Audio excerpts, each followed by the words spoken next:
si vous vous demandez si la thérapie de traction pénienne est réellement faite pour vous, c'est la bonne question à se poser avant même d'envisager les résultats, car ce n'est pas un simple gadget pour la curiosité ou une impulsion passagère.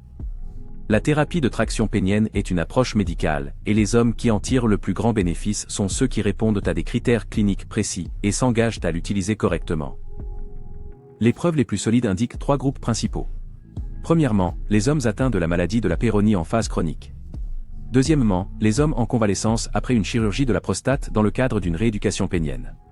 Troisièmement, les hommes ayant des préoccupations concernant la longueur de leur pénis, évalués médicalement et ayant fait l'objet d'un examen approprié par un professionnel de la santé. Une revue systématique et une méta-analyse de 2023, menée par Al-Msaoud, Zafar et Al-Sharani, et publiée dans la revue Translational Andrology and Urology, ont regroupé 12 études cliniques impliquant plus de 1000 patients. Cette analyse a révélé un gain de longueur moyen de 1,9 cm, soit environ 0,75 pouces, ainsi qu'une amélioration moyenne de 27% de la courbure dans les cas appropriés de la maladie de la Peyronie. Pour les hommes atteints de la maladie de la Peyronie, le timing est crucial.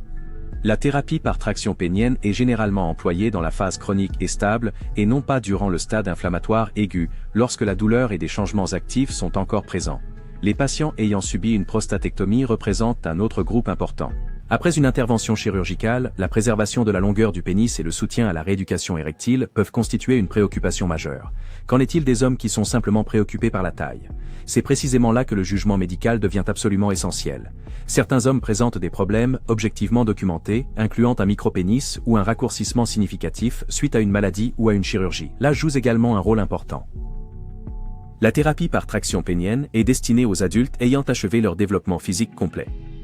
En pratique, cela signifie l'âge de 18 ans et plus, la plupart des études cliniques recrutant des hommes âgés d'environ 25 à 45 ans. Tout aussi important est de bien savoir qui ne devrait absolument pas utiliser la thérapie par traction pénienne. Les hommes souffrant d'infections urogénitales actives, de troubles hémorragiques non contrôlés, d'une instabilité cardiovasculaire sévère ou d'une chirurgie génitale récente ne devraient généralement pas commencer la traction avant d'avoir reçu un avis médical favorable.